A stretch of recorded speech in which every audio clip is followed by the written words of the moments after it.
것이죠. 고린도 전서를 강해하기로 택했는데 너무 많이 헤맸어요. 고린도 전서를 강해하면서. 그래서 동기 목사님 한 형님하고 며칠 전에 통화하다가 이런저런 얘기하다 그 형님도 수요 예배 때 지금 고린도 전서를 하고 있다고 하더라고요. 그래서 난 이제 마지막 본문인데 너무 어려웠다라고 했더니 자기도 어렵다고 하더라고요. 그래서 참 이 어려운 본문을 가지고 많이 헤매고 또 많이 방황했는데 또 인내하시고 또 잘 들어주신 모든 성도님들께 감사의 말씀을 드립니다.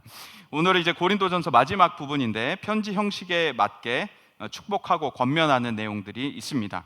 바울이 편지를 보내면서 마지막으로 정리하는 내용이죠. 물론 이제 고린도 후서라는 두 번째 편지를 쓰기는 했지만 아마 이 마지막 단락을 쓰면서 내가 후서를 쓰게 될까? 내가 두 번째 편지를 쓸까라는 생각을 안 했을지도 모르겠습니다.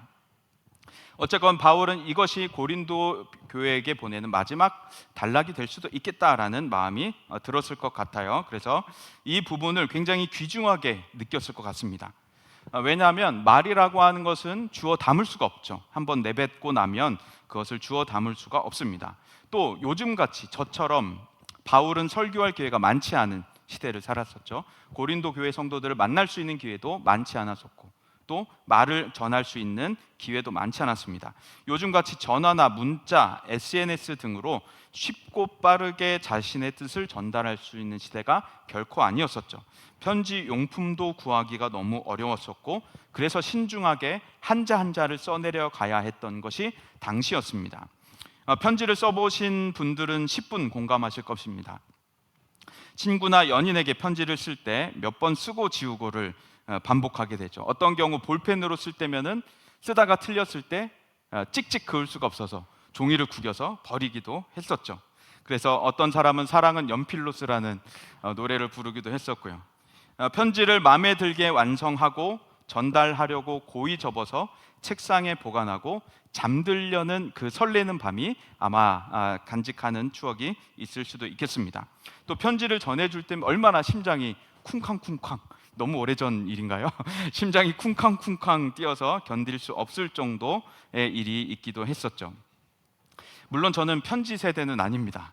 저는 삐삐를 썼고 휴대폰을 썼고 문자를 주고받았고 PC 메신저를 주로 쓰는 세대입니다. 어렸을 적에 초등학교 때, 국민학교 때 이제 편지를 친구들이나 여자친구들하고 주고받았던 경험은 있었겠죠. 타자기를 써보신 분들도 아마 공감하실 거예요. 요즘같이 PC는 막 쓰고 막 지울 수가 있죠. SNS에 글을 올려도 지울 수가 있습니다. 요즘같이 카톡에도 실수로 올리면은 다시 지울 수가 있는 상황이 되었죠. 또 내가 말로 하게 되면 그것을 받아 적어서 메시지로 전송할 수 있는 시대까지도 되었습니다. 얼마나 편리한 시대인지 모르겠습니다. 그런데 바울 시대에는 결코 그렇지 못했던 것이었죠. 편지를 쓰고 또 이것이 전달되는 데까지도 시간이 굉장히 오래 걸렸습니다. 바울의 뜻이 상대에게 닿기까지가 굉장히 오래 걸리던 시대였습니다. 그래서 바울은 지금 편지를 신중하게 써 내려가고 있는 중이었죠. 그 편지의 진중성, 무게감은 21절에 친필로라고 언급한 구절에서 잘 나타나고 있습니다. 한 사람이 한 교회로 보낸 편지가 성경이 될 수 있었던 것은 진리가 담겨 있고 모든 교회에게 적용하기에 알맞기 때문이었습니다. 그래서 이것은 한 사람이 한 교회에게 보낸 개인적인 편지이기도 했지만 이것이 성경이 될 수 있었던 것은 고린도 교회뿐만 아니라 그 지역에 있는 교회들뿐만 아니라 이후에 있는 또 우리 과죠. 우리 이후의 모든 교회들도 이 편지의 권면을 받아야 한다라고 해서 성경에 실린 것이었죠. 또한 이것은 타 성경, 다른 서신들과도 상호작용하면서 하나님의 진리를 드러내고 있는 것을 보게 됩니다. 그렇다면 바울은 이 마지막 단락에서 무엇을 말하고 있는 것이었을까요? 중요하게는 지금 네 가지의 권면을 교회에게 전하고 있습니다. 그 이후에는 특정한 사람들을 소개하고 그들과 동역하라는 말을 실제적인 예시를 들어서 말하면서 마지막으로 축복하고 끝내고 있는 것이었죠. 그런데 이 마지막 단락에서 주요하게 네 가지 권면을 합니다. 그것은 깨어라, 믿음에 굳게 서라, 남자답게 강건하라, 그리고 사랑으로 행하라 라는 것이었죠. 먼저 깨어라 라는 것을 보게 되면 깨어 있어라 라고 하는 것은 이 이후의 네 가지의 권면과 다 연결이 되는 내용입니다. 이것은 종말론적인 깨어 있음보다는 주의하라 라는 것에 가까운 표현입니다. 서신 말미에는, 우리 고린도전서 말미에는 이 재림에 대한 소망이 나타나는 멘트도 있지만 여기서 13절에서의 깨어라고 하는 표현은 부주의함을 경계하라라는 말이 됩니다. 이것은 이제 어린아이와 같은 것을 경계하라라는 뜻이 되는데요. 고린도전서에서는 총 3번 어린아이에 대해서 언급을 해주고 있습니다. 3장 1절에 보면 어린아이들을 대함과 같이 한다라고 말하고, 13장 11절에 보면 어린아이와 같다가 장성한 사람이 되어서는 어린아이의 일을 버렸다라고 하고요. 14장 20절에 보면 아이가 되지 말고 지혜에는 아이가 되지 말고 악에는 어린아이가 되라라고 말하면서 지혜에는 장성한 사람이 되라라고 권면하고 있습니다. 여기서 계속해서 반복해서 어린아이를 말하고 있는데, 이 어린아이의 특징, 바울이 말하고자 하는 어린아이의 특징은 부주의함입니다. 부주의함. 그 부주의함에서 벗어나라라는 말인 것이죠. 어렸을 때 보면 뭘 잘 놓고 다니죠. 잃어버리기도 하고. 그런 것과 같이 부주의함이 어린아이의 특징이기도 합니다. 그런데 고린도 교회 안에 바울이 성도들에게 어린아이 이를 버려라, 부주의함을 버려라 라고 말하고 있는 것은 도시 안의 도덕적인 부패가 심각했기 때문입니다. 아프로디테라고 하는 여신의 신전이 당시에는 있었고, 그 신전 창기가 고린도 도시 안에는 아주 유명하게 성행했었습니다. 성적인 방탕이 너무도 심해서 고린도처럼 산다라고 하는 수거가 있을 정도로 고린도는 영적인, 그리고 성적인 음란함이 굉장히 심각했었습니다. 우상 숭배하고 성적으로 방탕한 시대였을 뿐만 아니라 고린도전서 5장에서는 아버지의 아내를 취하는 일에 대해서도 굉장히 꾸짖는 모습이 나타납니다. 이럴 정도로 굉장히 부패했었던, 타락했었던 도시였었죠. 또 그것이 교회 내에 침투할 것을 우려해서 우상 숭배를 경계하고, 교회 내 계급화하는 것들, 우위를 논쟁하는 것들, 빈부격차가 심각한 것들 등등을 경계하면서 바울은 권면하고 있는 것이죠. 그래서 그것들을 경계하기 위해서는 너희가 주의해서 살아야 한다. 그렇기 때문에 어린아이의 부주의함을 너희가 버려라 라고 말하고 있습니다.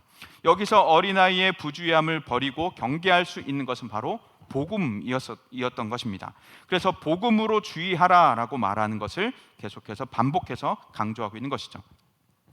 복음 안에서 살고 복음을 들어서 너희가 주의해야 한다. 복음으로 너희가 분별해라라는 것을 가르치는 것입니다. 고린도라는 거대한 도시가 타락한 문화를 갖고 있었고, 그 앞에 성도는 스스로를 작게 여겼을 것이었죠.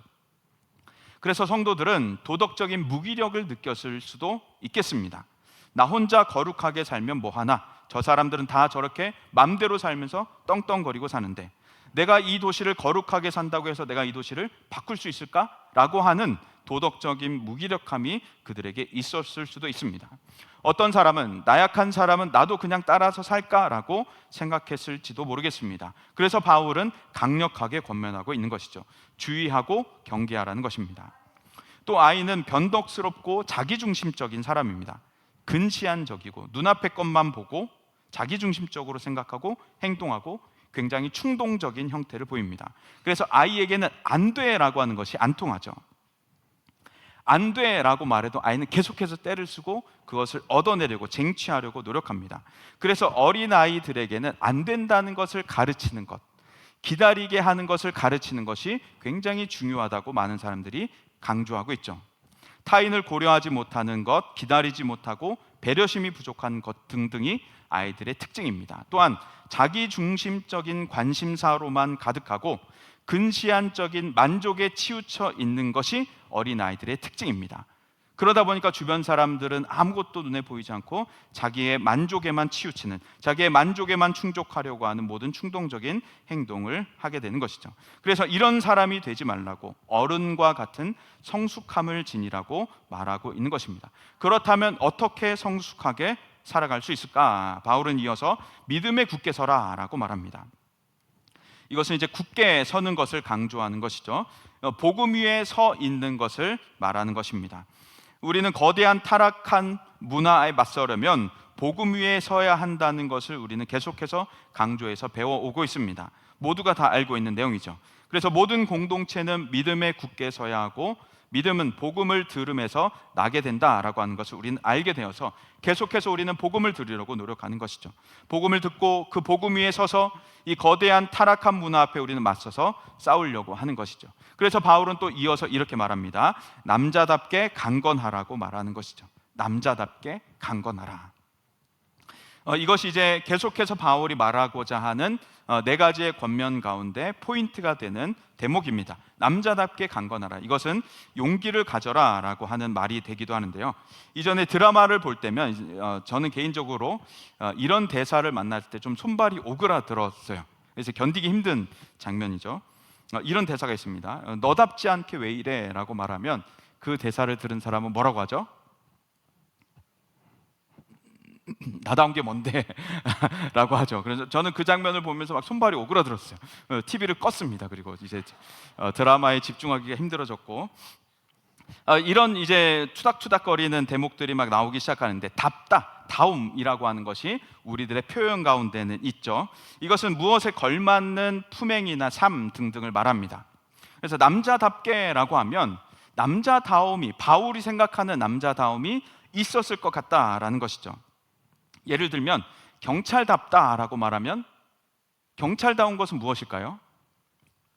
경찰답다라고 하면 준법 정신이 있어야겠죠. 또 정직함이 있어야 될 것이고, 이런 경찰이 가지고 있는 고유한 이미지를 볼 때 우리는 경찰답다라고 표현할 것 같습니다. 그렇다면 남자답다, 우리는 무엇을 보고 남자답다라고 말할 수 있을까요? 이번 주는 2층 교역자 사무실을 공사하는 주간입니다. 그래서 교역자들이 지금 현재는 청년 공감에서 주로 이제 사역을 감당을 하고 있습니다. 그러다 보는데 어제 일이었고요. 사무실에 청년 공감에 있는데 사이렌이 울리는 거였어요. 이제 상가 천장에 있는 스피커에서 나오는 소리였습니다. 보통 사이렌이 울리면 사람들은 짐을 챙겨서 얼른 건물 밖으로 나가봐야 되잖아요. 그런데 이제 저 같은 경우는 잘못 눌렀나 보지라고 생각하면서 그냥 가만히 앉아 있었어요. 이것은 이제 안전에 대한 부주의함이죠. 근데 이제 또 반복적으로 또 울려요. 그리고 안내 방송은 안 나와요. 사이렌이 왱 울리고 안내 방송은 안 나와요. 그래서 이거는 관리사무소에서 지금 잘못 누르고 있는 것 같다. 전화를 해서 알려드릴까 하다가 누군가 전화하겠지. 상가 다른 곳에서 전화하겠지라고 생각하고 가만히 있다가 오전부터 저녁까지 있었어요. 그렇게 사이렌을 듣고도 가만히 있는 모습을 볼 때 사이렌이 울리면 이제 남자와 여자의 반응이 조금 차이가 나겠죠. 조금 겁이 있는 사람, 여성 같은 경우는 어떻게 하냐라고 말하면서 겁을 낼 것이고 걱정할 것이고 또 의존적인 형태를 보일 것입니다. 보통 고정관념 속에 있는 여성상은 그런 모습이죠. 그래서 옆에 있는 사람들에게 어떻게 나가야 되는 거 아니야 물어보고 의존하고 그의 답변을 기다리고 이거 빨리 신고해야 되는 거 아니야 라고 하면서 다른 사람들에게 의사를 물어보겠죠. 남자들 같은 경우는 호들갑 떠지 말라라고 말하면서 뭐 일까지 거 가지고 그러냐라고 허세를 부리는 모습들도 나타날 것입니다.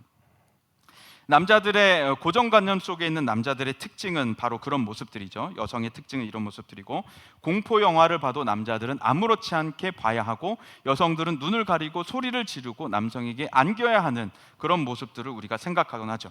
남자들은 어두운 산길도 혼자서 걸어가고 그 산을 혼자 넘어야 할 수 있을 거라고 생각합니다. 남성스러움은 그런 두려움 없는 사람, 겁이 없는 사람을 말하고 있는 것일까? 계속해서 우리가 좀 살펴봐야 될 것 같습니다. 헬라 시대의 남성상을 보게 되자면 헬라 시대의 남성상은 올림픽 장면을 떠올려 보시면 금방 생각이 나실 겁니다. 그리스 동상들을 보면은 잘생긴 남자가 몸에는 저처럼 지방이 하나 없고 근육의 선이 선명하게 갈려져 있는 모습을 보게 되죠. 배를 보면은 빨래를 해도 될 정도로 왕자가 선명하게 새겨져 있는 복근을 가졌고요. 그런 멋있는 사람이, 잘생긴 사람들이 원반이나 창을 던지고 있는 동상들을 우리는 마주보게 됩니다. 헬라 시대 남성상은 이와 같이 근육질의 운동을 잘하는 잘생긴 미남형의 사람들을 선호했었습니다. 우리 시대도 물론 그렇죠. 잘생긴 사람, 근육질의 사람들을 좋아하는 것은 마찬가지인 것 같습니다. 그래서 남자들은 이제 근육을 만들려고 부단히 노력들을 하고 있는 것이죠. 그래서 그리스의 이제 성지 순례를 다니다 보면은 잘생긴 남자 동상들을 만나곤 해요. 몸도 조각으로 잘 짜여져 있는 남자를 보면서 남성의 매력을 빠져 있다가 옆에 보면 배 나온 아저씨가 한국 가면 된장찌개를 반드시 먹을 거라고 다짐을 굳게 하고 있는 내 남편을 보게 되면서 하나님은 왜 나를 그리스에 안 태어나게 하고 한국에 태어나게 했을까 한탄을 하기도 하죠. 그것이 바로 헬라 시대의 남성상이었습니다. 아가서에 나타나는 남성상은 어떨까? 아가서에는 구릿빛 피부를 강조합니다. 자신의 구릿빛 피부를 자랑하기도 하고, 이것에 대해서 해석이 몇 가지 갈라지기도 하지만 검은 피부를 구릿빛 피부로, 건강한 것으로, 매력적인 것으로 표현하고 있는 것을 보게 됩니다. 이와 같이 외적인 남성상이 나타나게 되죠.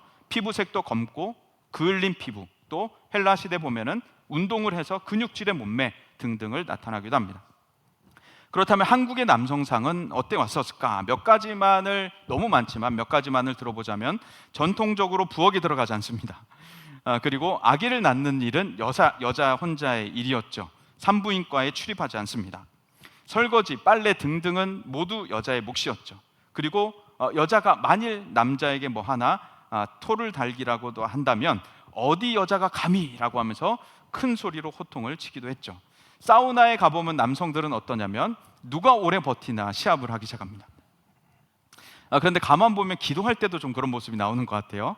기도할 때도 누가 오래 남나라는 시합을 하는 듯한, 마치 사우나 방 안에 있는 듯한 모습을, 그래서 실눈을 뜨고 저 사람 남아있네, 좀 더 있어야겠다, 이런 모습들을 우리가 좀 보고는 합니다. 그것이 바로 남성들의 모습인 것이죠. 그런데 지금 전 세계적으로 보자면 이런 좀 전형적인 그리고 고정관념 속에 있는 남성상, 여성상이 많이 무너지고 있는 것들을 보게 됩니다. 톰보이라고 하는 영어 단어가 그것을 잘 나타내고 있죠. 여자인데 남자 같은, 그리고 남자인데 여자 같은 그런 사람들, 중성화된 존재를 전 세계적으로는 지금 각광을 하고 있습니다. 그래서 남성은 여성적이고 여성은 남성적인 이 중성화된 것을 전 세계 사람들을 지향하기도 하고, 물론 아닌 사람들도 있고 또 아닌 국가들도 있습니다. 그러다 보니까 요즘에는 또 우리나라에서도 신조어가 생겨났어요. 테토남, 애견남, 테토녀, 애견녀라는 신조어가 있습니다. 저도 처음엔 듣고 이게 무슨 말인가 하고 골똘히 생각을 했었는데요. 알고 보니까 남성 호르몬을 뜻하는 테스토스테론, 그리고 여성 호르몬을 뜻하는 에스트로겐론이 많은 사람을 뜻합니다. 그것이 이제 각각 남성과 여성과 결합해서 단어가 나타나게 되는 것이죠. 그래서 남성스러운 남성은 테토남, 조금 여성스러운 남성은 애견남, 남성스러운 여성은 테토녀, 조금 여성스러운 여성은 애견녀라고 부르는 것이 요즘 시대 사람들의 모습입니다. 그런데 조금 전 말씀드린 대로 현대 남성상은 조금 애매해지는 것이 사실이기도 하죠. 성경 속에 그렇다면 대표적인 테토남이 하나 있는데 누군가 하면 바로 떠오르는 사람이 있을 것이에요. 삼손이라고 하는 사람입니다.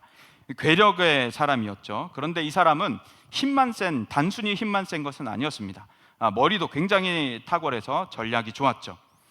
사사기 15장 4절에 보면 여우 300마리에다가 꼬리 묶어가지고 불 붙여가지고 마을로 보내죠. 완전 화염방사기, 그 시대 화염방사기가 마을을 돌아다녔습니다. 힘도 세고 전략도 있었던 사람, 그런데 삼손은 테토남이었던 것이었죠. 영적 분별력이 없었고 어린아이와 같았습니다. 그러다 보니까 이를 크게 그르치게 되었었죠. 한 여인의 꾀임에 넘어가게 되었고 힘을 잃고 눈을 뽑힌 채로 굴욕적인 상태에 놓이게 됩니다.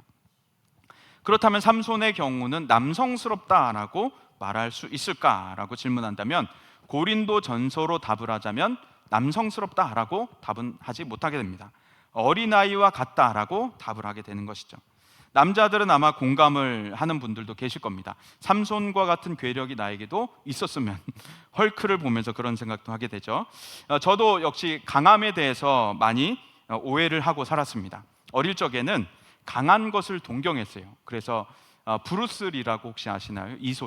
이소룡의 절권도라고 하는 책이 있었습니다. 그 절권도 책을 집에서 보면서 탐구하고, 이소룡은 어떻게 강해졌을까, 그것을 따라해보기도 하고 운동을 배우기도 하고 몸을 단련하기도 했어요.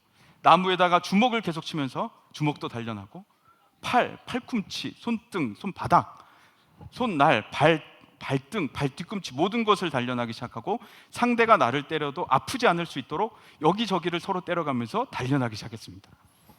배를 때리고 막 다리를 때리고 막 서로 그렇게 운동하면서 고통에 둔감해지려고 하고, 그리고 상대를 한 방에 무너뜨리려고 굉장히 많이 노력을 했었습니다. 체력을 기르고 극한 상황에서도 몸을 움직이고 쓸 수 있도록 운동을 열심히 했었습니다. 그런데 그것은 결코 바울이 말하고 있는 남성상과는 흡사하지 않다라는 것이죠. 그렇다면 진짜 남자는 누구냐? 우리가 따라야 하는 남자는 누구냐라고 질문을 한다면, 먼저 에베소서에서 우리는 한 가지 답을 얻을 수 있습니다. 에베소서에서 남편들에게 뭐라고 말하냐면, 아내를 주께서 하듯, 주께서 교회를 사랑하듯 사랑하라고 말하고 있습니다. 그래서 어디 여자가 감히 이것이 아니죠. 에베소서에서 부부에 대한 명령 중에 아내에게 명령하는 것보다, 아내에게 명령은 이제 교회가 그리스도에게 복종하듯 복종하라는 것이었죠. 이것보다도 남편에게 권하는 그 명령이 훨씬 더 무게가 있습니다. 훨씬 힘든 명령이죠. 여자는 교회가 주께 복종하면 하듯 하면 되는데, 남편에게, 남자는 주께서 교회를 사랑하시듯이 아내를 사랑해야 하거든요. 예수 그리스도께서 십자가에 달려 죽으시고 이 땅에 내려오심 같이, 우리를 위해 죽으시고 살아나심 같이 아내를 사랑해야 되는 것이죠. 또 에베소서 6장에 보면 종을 대할 때도 그리스도를 닮은 리더십을 말하고 있습니다. 그리스도를 닮은 리더십은 무엇일까? 빌립보서 2장에서의 그리스도의 모습입니다. 빌립보서 2장에서 소개된 주님은 허영으로 하지 않는 분이셨어요. 허세가 없는 분입니다. 허세는 실제로 가진 것은 없으나 무엇을 많이 가진 척하는 사람을 말하죠. 남자들이 바로 이런 대표적인 모습 가운데 하나인데, 군대를 다녀온 남자들은 다들 멧돼지 몇 마리씩은 잡고 나온 것처럼 말을 합니다. 북한에도 넘어갔다 오고 북한군도 만나고, 제가 다녔던 고등학교의 한문 선생님은 계곡에다가 수류탄을 터뜨렸대요. 그러면 물고기가 둥둥 떠오르게 되고 그 물고기를 잡아다가 구워서 먹었다고 합니다. 허세죠. 이게 바로 남자의 모습이에요. 그런데 그리스도께서는 그렇지 않으셨다는 겁니다. 오히려 그리스도께서는 충만하신데, 완전하신데, 영광으로 가득하신데 그거를 비우셨다고 말해요. 우리는 아무것도 가진 것이 없는데 많이 가진 척, 다 아는 척 허세를 부리지만, 그리스도는 다 아시는데, 모든 것을 가지셨는데 그것을 비우셨다고 말합니다. 종의 형체를 가지셨다고 말하고 낮아지셨다고 말합니다. 종과 같이 되시고 우리를 종처럼 섬기셨다고 말합니다. 그리고 자기 목숨을 우리에게 주셨다고 말하고, 그것이 그리스도의 리더십이라고 우리에게 가르칩니다. 이것이 바로 바울이 말하고자 하는 남성상인 것입니다. 삼손도, 대표적인 테토남 삼손도 생애 마지막 깨달음을 얻게 됐죠. 영적 어린아이를 버리게 됩니다. 육의 눈은 잃었으나 영적 눈이 뜨이게 되고 하나님께 참으로 쓰임을 받게 되는 순간이 오죠. 테토남 시절에 죽였던 사람보다 마지막에 죽인 사람의 수가 훨씬 많았다라고 말합니다. 그렇다면 이것은 남자답게 강건하라는 이 말은 모두가 남자가 되라는 말이냐? 그렇다면 여성들은 어떻게 해야 되냐라고 질문을 할 수 있겠습니다. 고린도 전서에서 바울이 말하고 있는 남자답게 강건하라, 이것은 남자가 되라는 말이 아닙니다. 이것은 용기 있고 담대하라는 말인 것이죠. 남자라고 하는 대표성을 지녀서 말하는 것일 뿐이고, 이것은 모든 성도에게 권면하는 것입니다. 남자건 여자건 남자답게 강건하라고 말하고 있는 것이에요. 이것은 믿음으로 살라고 말하는 것인데, 그래서 바꿔서 말하면 어떻게 되냐면, 복음으로 깨어 있어라, 복음으로 남자다워라, 복음으로 굳게 서라, 복음으로 강건하라, 복음으로 담대하라 라는 말입니다. 빌립보서에서는 두 여인의 싸움과 교회의 분열 앞에 그리스도의 모습을 전하고 있었던 것이었고요. 그래서 그리스도의 리더십을 말하면서 여인들에게도, 그리고 빌립보에 있는 교회 모든 성도에게 말하고 있었던 것이었습니다. 그래서 고린도 전서에서도 성별에 대해서 말하고 있다기보다는 성도의 삶을 지금 말하고 있는 것입니다. 담대하게 살아야 하는 성도의 삶을 말하고 있는 것이죠. 그래서 여기서 말하고 있는 대로 남자가 잊지 말아야 할, 성도가 잊지 말아야 할 곳, 남자답지 못함, 성도답지 못함은 무엇이냐면, 아담과 하와의 경우 선악과를 먹은 후의 모습입니다. 아담은 바로 하나님께 책임 전가합니다. 당신이 내게 주셔서 라고 하죠. 하와에게도 책임 전가합니다. 저 여자가 준 선악과를 내가 먹은 겁니다 라는 것이죠. 하나님께 책임 전가하고 여자에게 책임 전가하는 모습입니다. 자신이 전혀 책임을 지려고 하지 않죠. 비겁한 모습뿐입니다. 이것은 그리스도를 닮은 리더십이 아니라고 할 수 있는 것이죠. 또 남자가 잊지 말아야 할 곳은 뱀 앞입니다. 악과 함께해서는 안 되는 것이죠. 그것을 시편 1편에서도 권면하고 있는 것입니다. 악의 길에 가지도 말고 앉지도 말라고 강하게 권면합니다. 악인들의 꾀를 따르지 말라고 말하고 있습니다. 그래서 믿음의 사람은 복음 앞에 서야 하는 것이고 악에는 서지 말아야 함을 고린도전서에서는 이렇게 표현하고 있었던 것이었습니다. 에베소서 6장 12절에도 보면 우리의 싸움은 혈과 육에 대한 것이 아니라고 강조하고 있는 것이죠. 그래서 남성상 잘 싸우는 남성의 모습은 아테네 올림픽을 하고 있었던 근육질의 남자들, 권투를 잘해서 레슬링을 잘해서 상대를 한 방에 무너뜨릴 수 있는 사람들이 아니라 바로 영적 전쟁을 하는 성도, 영적 전쟁을 잘하는 성도의 모습이라고 말할 수가 있는 것입니다. 그 영적 전쟁하면서 사는 성도의 모습은 전사처럼 물러남이 없고 어른스러워서 분별할 수 있는 지혜가 있는 사람인 것이죠. 에베소서의 강한 영적 전신갑주를 입고 싸워서 이기는 사람의 모습, 그것이 바로 남자답게 강건한 성도의 모습인 것입니다. 우리 모두가 그렇게 살아갈 수 있기를 소망합니다. 네 가지의 권면 중에 마지막으로는 사랑으로 행하라 라고 말합니다. 그 사랑의 모습으로는 스데바나의 가정과 같은 이들과 동역하라는 것이죠. 중간에 보면 아굴라와 브리스가 부부의 이야기도 언급을 합니다. 여기서 스데바나를 보면 바울이 소개한 대로 첫 열매다라고 말하고 있죠. 아가야의 첫 열매다라고 말하는데 사실 좀 엄밀히 말하면 아가야의 첫 열매는 아니었습니다. 사도행전 17장 34절에 보면 먼저 아가야에서 나타났던 개종자, 회심자가 있었어요. 디오누시오와 다말이라고 하는 사람입니다. 그런데 왜 여기서 스데바나를 아가야의 첫 열매로 말하고 있느냐? 바울은 지금 스데바나를 중요한 사람으로 소개를 하고 있는 중인 겁니다. 그래서 실제로 첫 번째 회심자, 개종자라는 말의 뜻이 아니라 이것은 여기서 중요한, 아가야에서는 중요한 사람, 아가야에서는 초반에 예수를 믿은 사람 정도로 해석을 할 수가 있는 것이죠. 이것을 이제 사도행전 16장에서 빌립보를 소개할 때도 보면 첫성이라고 소개하는데 실제로 빌립보는 마게도냐의 수도도 아니었고 마게도냐에서 가장 큰 성읍도 아니었는데 사도행전에서 빌립보를 첫성이라고 소개하는 것과 다름없는 표현인 겁니다. 그래서 스데바나는 지금 아가야에서는 예수를 믿기 초반에 믿은 사람 중에 한 사람으로서 교회 안에 굉장히 중요한 역할을 하고 있는 사람이었다라고 하는 것이죠. 그래서 성도를 섬기기로 작정한 그 부부를 존중하고 함께 일하라 라는 것이고요. 이것이 바로 바울이 말하고자 하는 사랑으로 행하라라는 뜻이 되는 것입니다.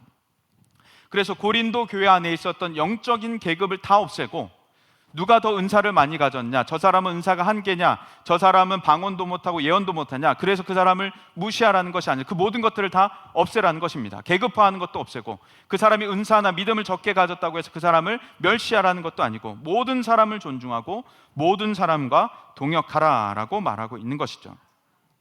이것을 우리에게 적용해서 바꿔서 말하자면 우리 성남제일교회 거쳐간 모든 사역자들 그리고 앞서간 성도들을 존중하라는 뜻인 겁니다.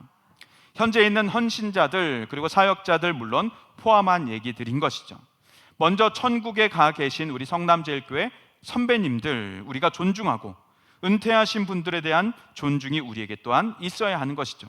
또한 그분들과 우리와 함께 동역할 수 있는 사랑으로 행함이 우리에게 있어야 하는 것입니다. 그것이 바로 사랑의 지혜인 것이죠. 제가 몇 분들과 이야기를 나누다가 재밌는 사실이 있었습니다. 먼저 한 분과 이야기를 나눴는데 아버지께서 성남제일교회 부목사님이셨대요. 오래전에. 그분도 지금 목회자로 살아가고 계십니다. 또 몇 달이 지나서 한 분과 또 이야기를 나누고 있었는데 자신의 아버지도 성남제일교회 부목사님이셨다는 것. 그분도 지금도 목회자로 사역하고 계십니다. 그분들과 만나면서 참 재미있는 경험이었죠. 밖에서 만났는데 성남제일교회에서 사역했던 분들이 계셨던 것이고 저는 그분들에 대한 얼굴을 한 번도 뵌 적 없는 저보다 연배가 훨씬 많겠죠. 아버지뻘이 되시겠죠. 그 목사님들에 대한 괜한 감사가 들었습니다. 그리고 어느 날 JDTS 17기에 올라가는 한 날이었는데 계단을 오르는데 불현듯 감사한 마음이 들어가는 거예요. 교회에 대한 감사한 마음, 그동안 모든 시간에 대한 감사한 마음, 그동안 우리 교회가 지금까지 오도록 사역하셨던 분들, 헌신하셨던 분들, 모든 성도님들에 대한 감사한 마음이 들렸던 거예요. 그래서 계단을 오르면서 감사한 마음이 들었고 훈련을 받으시는 형제님들, 자매님들께 지금까지 우리의 모든 선배님들께 감사하는 마음을 가지셨으면 좋겠다라고 제가 부탁을 드리기도 했습니다. 바울이 권면하는 것이 바로 그런 모습들인 것이죠. 우리가 지금도 리모델링으로 인해서 수고하시는 분들이 많이 계십니다. 우리가 그분들을 인정해드리고 존중해드리고 격려할 필요가 있는 것이죠. 또 오늘도 그렇고 금요일도 그렇고 토요일도 그렇고 나와서 무더운 날에 땀을 뻘뻘 흘려가면서 교회를 청소를 열심히 하시는 분들이 계십니다. 그분들에 대해서도 우리도 마찬가지로 인정하고 존중할 필요가 있는 것이죠. 그래서 이와 같은 사랑의 모습이 많아질 때 우리는 바로 남자답게 강건하게 설 수 있는, 믿음으로 서 있을 수 있는 교회가 되는 것입니다. 히브리서 11장을 보면 믿음장으로 잘 알려져 있죠. 박해받는 성도들에게 믿음의 사람들을 소개합니다. 그리고 우리 선배들이 이렇게 살았으니 우리도 힘을 내자, 조금만 더 버티자라고 성도들에게 권면하고 있는 것입니다. 우리는 그들을 존경하게 됩니다. 믿음장에 나타난 모든 사람들을 우리는 존경하죠. 그런데 바울은 고린도 전서에서 믿음, 소망, 사랑 중에 제일은 사랑이라고 말하고 있습니다. 고린도 교회는 믿음과 그리고 은사에 대한 열정적 관심이 굉장했던 교회였습니다. 그런데 사랑이 부족했던 것이었죠. 그래서 계급화하고 나보다 못하다고 생각하는 사람, 나보다 경제적으로 열악한 사람들을 무시하고 냈었습니다. 그래서 바울은 사랑으로 행하라고, 사랑의 사람들이 되라고 가르치고 있는 것입니다. 사랑이 없으면 우리는 울리는 꽹과리에 불과하다라고 말하는 것이죠. 믿음으로 선지자의 일을 해도, 믿음으로 기적을 일으켜도 우리는 사랑이 없으면 아무것도 아닌 존재들이다라고 하는 것입니다. 그렇다면 우리는 어떤 사랑을 품어야 할까? 최근에 한 끔찍한 뉴스를 또 접하게 됐습니다. 모 도시의 한 아파트 6층에 스토커는 가스 배관을 타고 올라가서 집으로 들어가서 끔찍한 일을 벌였죠. 스토커는 광기입니다. 가짜 사랑입니다. 우리는 바로 이 사회가 안고 있는 가짜 사랑을 경계하고 우리는 이것을 치유할 기도가 필요합니다. 그래서 이 사회가 갖고 있는 병들어 있는 가짜 사랑들을 우리는 치료할 수 있도록 기도해야 되는 것이죠. 또한 진정한 사랑으로 가득하도록 우리가 기도할 뿐만 아니라 순결한 사랑을 보여주는 모델이 되어야 하는 것입니다. 우리 시대에 계속해서 언급되는 문제 중에 하나가 또 동성애 문제가 있죠. 그런데 이것은 지금 시대만의 이야기가 아니었습니다. 이미 창세기부터는 시작됐던 이야기고 매 시대마다 모든 민족에게 반복돼 오고 있는 이야기입니다. 예수님 다시 오시는 날까지 이 얘기는 계속될 수밖에 없는 것입니다. 그런데 동성애 이것만 막는 것이 아니라 우리는 이 사회 그 밖에 모든 불법적인 것들, 도덕적인 심각한 타락들을 우리는 다 막아야 하는 것이죠. 굉장히 많은 큰 파도에 맞서고 있고 죄의 도전에 우리는 영적인 전투를 벌이는 중입니다. 동성애와만 싸우다가 보면 우리는 어느 하나에만 집중하게 되어서 거대한 파도를 보지 못하고 거대한 파도 속에 있는 한 물줄기만을 보게 되는 것입니다. 거대한 파도, 사단, 그 배후에 있는 세력의 계략을 놓치게 되는 것이죠. 그래서 우리는 예수 그리스도의 순결한 사랑을 우리가 실천하고 예수 그리스도의 순결한 사랑으로 이 사회가 가득하도록 우리는 기도해야 되는 것입니다. 그렇다면 예수님의 사랑은 어떤 사랑이었을까? 예수님은 순결하고 진실된 행함으로 나타나는 분이셨습니다. 요한일서 3장 18절 말씀인데 제가 읽어드리겠습니다. 자녀들아, 우리가 말과 혀로만 사랑하지 말고 행함과 진실함으로 하자. 예수님께서는 바로 이런 사랑을 우리에게 보여주셨던 것이었죠. 사랑합니다 라고 말하고 입은 말하지만 속은 사랑하지 않는다면 우리는 그것을 가짜 사랑이라고 말할 것입니다. 우리 사회에는 이와 같은 가짜 사랑도 너무도 많은 상황들이죠. 불쑥 걸려온 전화를 받게 되면 그곳에서는 사랑합니다 고객님이라고 합니다. 그런데 그 사람의 진위를 우리는 알 수가 없죠.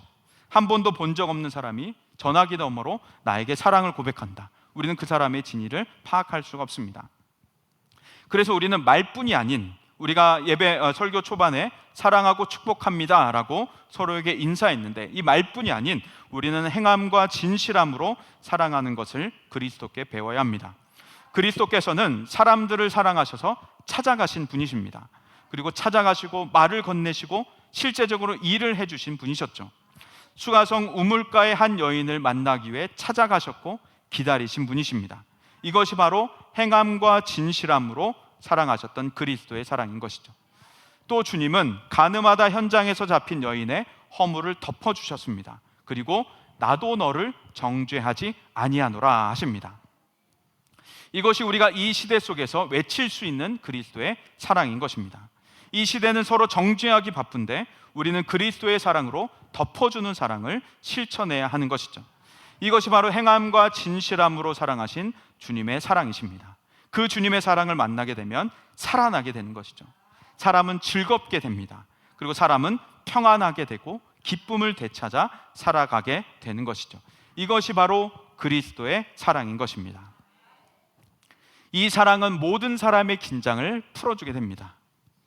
세상의 스트레스를 다 잊게 만들어주는 사랑입니다. 그래서 하나님의 임재가 있는 성도들의 삶에는, 그리고 교회들이 모여있는 공동체에는 바로 이런 사랑을 경험할 수가 있는 것이죠.